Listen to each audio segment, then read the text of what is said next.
Kesuksesan di dalam bisnis lebih sering datang kepada orang yang berani bertindak. Semoga yang nonton video ini dilancarkan rezekinya. Assalamualaikum warahmatullahi wabarakatuh. Selamat datang di DB Channel. Sobat DB, pada pertemuan kita kali ini saya akan bicara tentang kaum Gen Z dan kaum milenial saat ini. Ada satu penyakit yang menggerogoti kaum Gen Z dan kaum milenial kita pada hari-hari ini.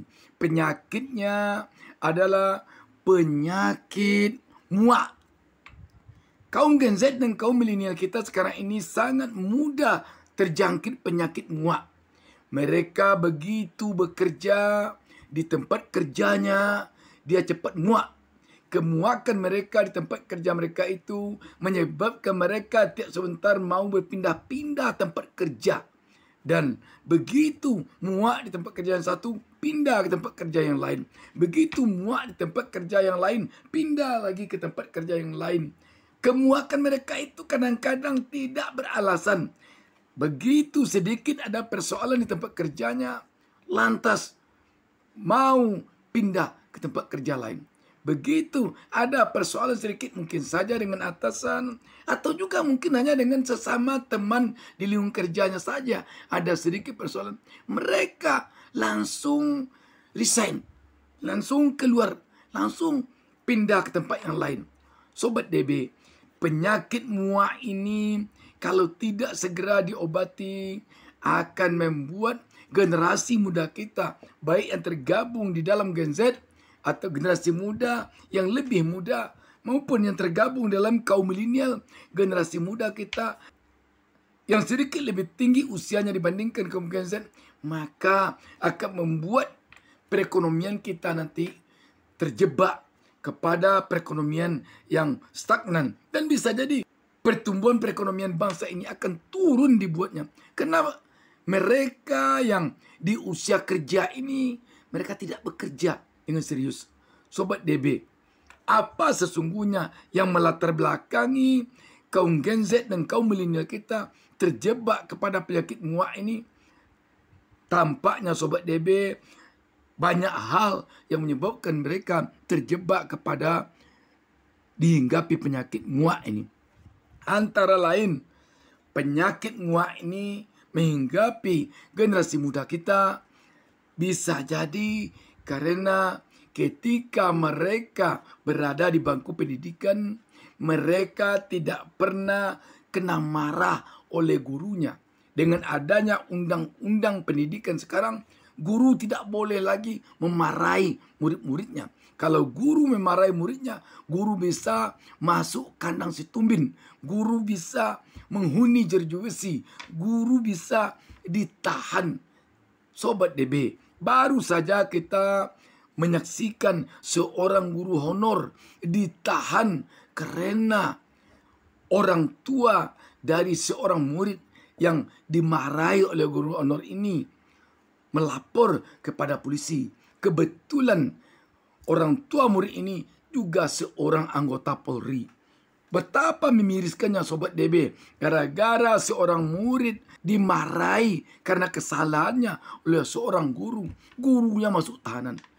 Inilah Sobat DB yang menyebabkan sekarang ini guru takut memarahi murid, sehingga murid menjadi anak kurang ajar karena tidak pernah dimarahi guru ketika dia bersalah di sekolah. Dan ditambah lagi hal ini di rumah, anak-anak sekarang ini jarang pula dimarahi oleh orang tuanya. Kenapa?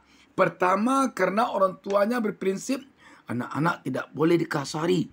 Kalau dikasari dia nanti besok dia di tengah-tengah masyarakat dia akan kasar. Lebih baik bicara pada anak-anak selunak mungkin. Lebih baik bicara sama anak-anak yang indah-indah saja dikatakan. Sobat DB, ini sangat tidak mendidik. Anak-anak yang tidak pernah dimarahi guru, anak-anak yang tidak pernah dimarahi orang tuanya akan menjadi anak cengeng, akan menjadi anak-anak yang tidak tahan banting di dalam hidupnya. Sedangkan kehidupan di dunia ini bagaikan kita berada di tengah lautan. Tidak akan luput kita dari badai dan gelombang ketika kita berada di dalam lautan.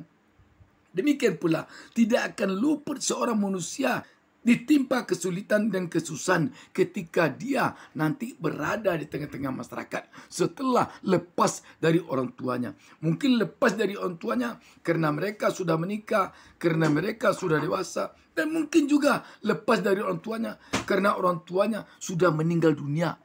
Sobat DB, itu antara lain yang menyebabkannya. Selanjutnya, yang menyebabkan anak muda sekarang ini menjadi anak muda yang mudah dihinggapi penyakit muak karena mereka dipengaruhi oleh medsos, media sosial berupa TikTok, Facebook, Instagram, dan lain sebagainya, sangat mempengaruhi watak anak-anak muda sekarang. Apa yang dilihatnya di TikTok, apa yang dilihatnya di Facebook yang belum tentu cocok dengan kehidupan mereka, mereka tiru langsung. Kalau joget-joget aja kerja di TikTok dilihatnya, dia senang joget-joget saja. Tidak perlu kerja, yang penting joget. Habis uang minta pada orang tua. Orang tua yang sibuk, orang tua yang asik oleh pekerjaannya sehari-hari.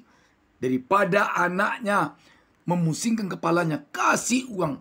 Apalagi orang tua yang betul-betul orang tua yang mampu. Kasih uang, kasih uang. Yang penting anak-anak tidak membuat kepalanya sakit, kasih uang.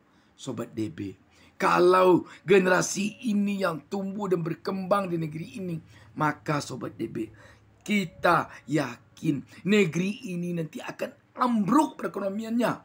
Negeri ini nanti akan miskin.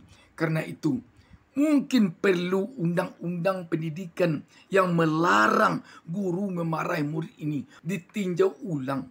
Agar jangan terlalu jauh anak-anak kita terseret kepada anak-anak yang kurang ajar, anak-anak yang tidak punya akhlak, anak-anak yang tidak punya kepribadian, anak-anak yang tidak punya integritas, anak-anak yang tidak tahan banting. Sobat DB, selanjutnya masih dalam era medsos. Sekarang ini muncul di media sosial anak-anak muda yang tiba-tiba jadi orang kaya. Kadang-kadang tidak masuk akal kayanya. Kaya mendadak. Lantas yang menontonnya anak muda juga meniru itu. Bagaimana dia begitu bekerja sedikit jadi orang kaya. Begitu dia buka bisnis sedikit jadi orang kaya. Ketika hal itu tidak terwujud padanya, dia kapok, dia berhenti, dia joget-joget TikTok lagi. Sobat DB, karena itu perlu pemerintah sekarang ini memikirkan kondisi kaum Gen Z dan kaum milenial seperti ini. Kalau dibiarkan bisa membuat negeri ini menjadi negeri yang miskin.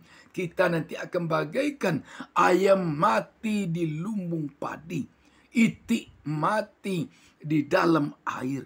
Sobat DB, kita negeri kaya, tetapi kita tidak bisa mengolah kekayaan kita. Karena generasi kita, generasi yang dihinggapi penyakit muak. Begitu mereka terjun ke lapangan, mengolah pertambangan, ketika ada hambatan, muak datang, berhenti. Begitu mereka tamat kuliah, punya pendidikan pada jurusan perikanan, begitu mereka coba buka usaha tentang perikanan, ada kendala, muak, langsung berhenti.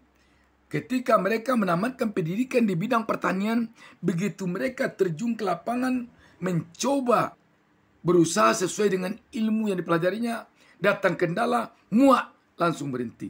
Sobat DB, mari kita renungkan bersama. Apakah akan berlarut kondisi kaum Gen Z dan kaum milenial seperti ini, ataukah bagaimana? DB Channel tak lupa mendoakan semoga kita semuanya pemirsa DB Channel menjadi pengusaha kaya raya.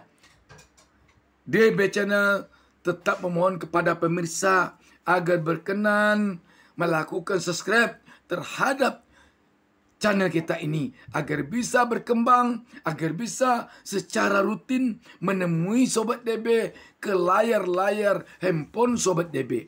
Salam sukses dari DB Channel. Wassalamualaikum warahmatullahi wabarakatuh.